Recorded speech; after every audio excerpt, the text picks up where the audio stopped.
What's up everyone? It's GaijinGamer here, back with another bonus episode of How to Be a Noob in King's Raid 2021. Today we'll be discussing the Anniversary of Dreams and all of the great events, as well as what you should be doing daily within this anniversary to keep up with all the events, as well as to maximize all of your rewards.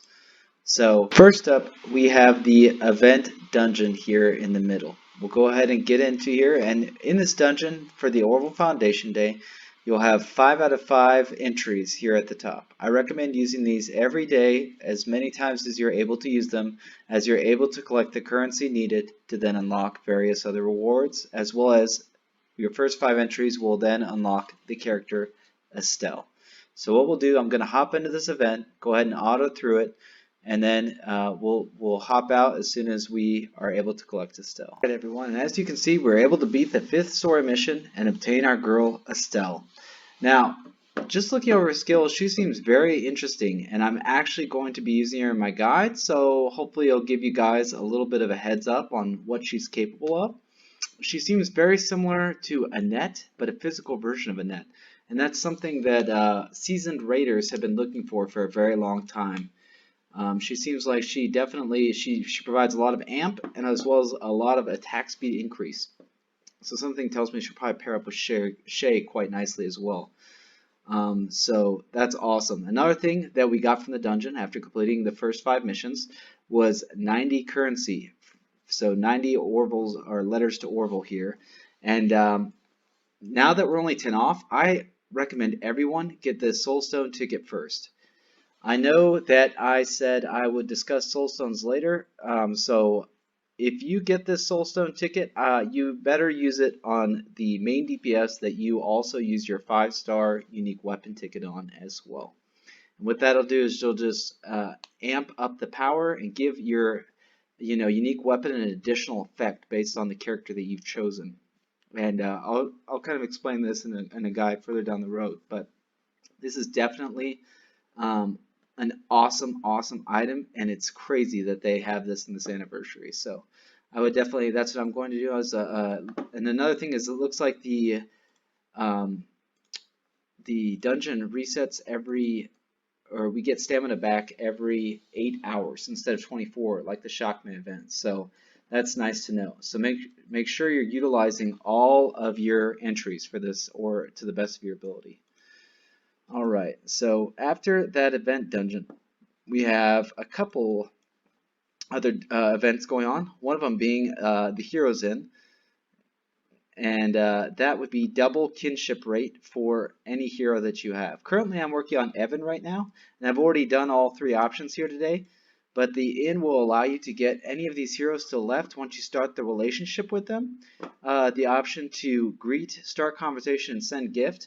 And once you reach the maximum kinship rate over here, so for Evan it's 1200, you can obtain this character for free. So that's a pretty awesome deal, and you can obtain almost every hero in the game free to play.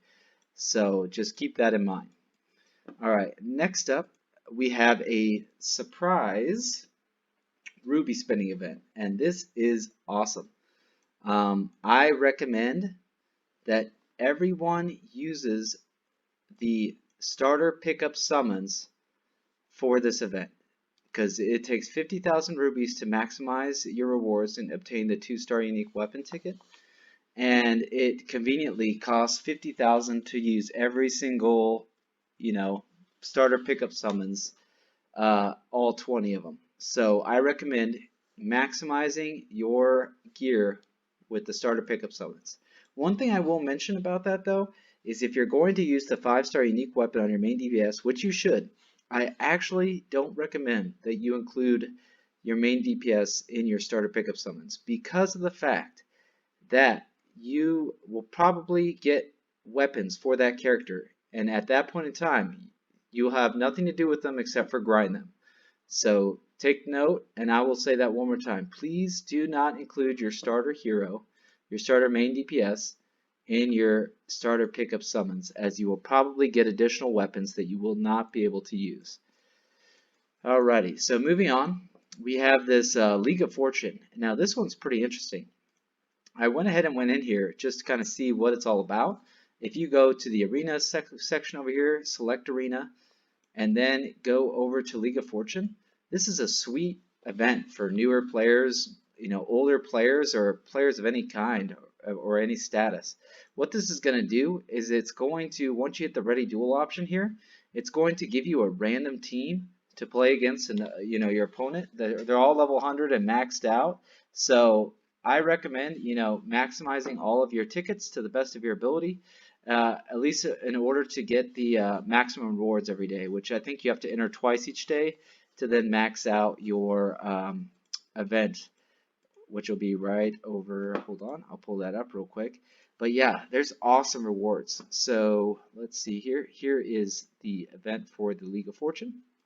Yeah, and as you can see, you have to win once and you have to play. So if you play once and happen to win, you only have to participate once. Now, what I will say is you definitely want this item to the left or to the far right here.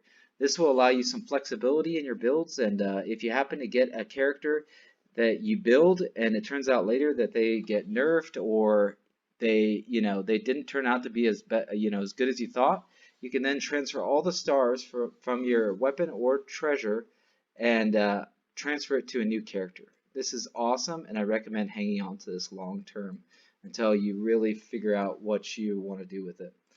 So I'm going to go ahead and claim these, and then we'll move on to the next area here, which will be the stamina spending event, the Orville Foundation Day event. Once we click on that, as you can see, as I show you in one of my past videos, you have to spend 500 stamina each day, which is definitely manageable, especially as a new player, in order to maximize your goodies every day. As you can see, we can obtain up to 15 million gold every day. We can get some of these parts every day, which is great, and then 20 stamina potions, which basically it gives you way more than you've spent as far as stamina wise. So it's definitely worth doing every day to maximize this. Now, a couple places I would recommend spending it as a newer player would be, one, if you're able to clear dragons or raids in general. Currently I only have dragons unlocked, but if you're able to do field raids or the Techno Magic Kingdom as once you progress through your account, those are great places to spend your stamina, and also a great way to spend it fast. But if you're unable to clear any of that, what I would recommend is going to any of the story modes. As you can see in chapter 6, we'll go here, and there's like an XP level in each of the chapters, and I'll show you where it's at in chapter 6 here. As you can see, it's right here. Now, you can kill this for extra EXP, and then once you're done killing it, you can hit an option that's repeat battle. And what it'll do is you'll just constantly run through the battles here. Let me show you an example here on 6.9. But I would set it on the XP map above, and then you hit get ready for battle. You choose your team, and not only will you be utilizing stamina, but you'll be getting EXP in the meantime as well. It's a great way. It's a great source. I know a lot of you might be struggling to obtain EXP out there if you happen to use all of your EXP potions already, but I would go ahead and use the EXP levels and utilize them to their fullest ability, and then set them on auto repeat, and that'll be a good way to get that done, as well as level your team up at the same time. Alrighty, and now just looking through the events. One thing that I will note is that for the anniversary, they actually discounted every hero in the shop. Now, I will say that I don't necessarily recommend buying any heroes, as you can obtain all of them for free. But if you have rubies left over, and as we are currently in a ruby spending event, it's not the worst time if you're missing a crucial team member to potentially pick them up from the sale, as you'll get progress towards your ruby spending event as well as a key piece to your team. So just keep that in mind. So this is fantastic, and these don't happen that often. So utilize this potentially, but I would recommend using the starter pickup summon right here. This is what you really want to use it on. As you can see, you have 20 out of 20 attempts, and they each cost 2,500, so that comes out to an equal 50,000, which happens to be the maximum amount for the ruby spending event. Other than that, I don't think we have any other events going on. Besides, you will want to max out your Transcendence characters. And what I mean by that is going to the Hall of Heroes, go to the Room of Ordeals, and then transcend your heroes, which this is a natural part of character progression, as I'll cover in one of my later guides. But what you want to keep doing is just keep in mind that you want to keep transcending your characters, because each one that you have to level 5 will get you goodies towards the end of the event. Now, the last thing to cover for the events are the buffs as well as the login rewards that we'll be getting. So just to kind of cover over it briefly one more time, as you can see, there's a lot of great events happening. We've got bonus gear from raiding, reforge cost discount, which hopefully, I recommend using those tickets, and I don't actually recommend spending rubies on reforging your gear, so keep that in mind. But the option enhancement cost discount, that's huge, as that costs a bunch, and you'll find that out later on, as well as the gear awakening cost discount.